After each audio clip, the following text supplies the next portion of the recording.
Здравейте, дошли в новото ми влогче, където ще има 3 бързи фактора котките, които може би някой от тях ще повторя в миналия влог, просто миналия влог беше много.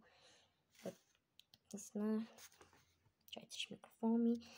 Ами да започваме именно с първия факт, а именно, че котките не разпознават сладки вкус, което може би го знаехте, може би не.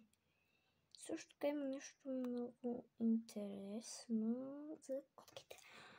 А именно, че котките смятат, че кисак никога не е изпитил вратишката с котки, което е изключително таен факт.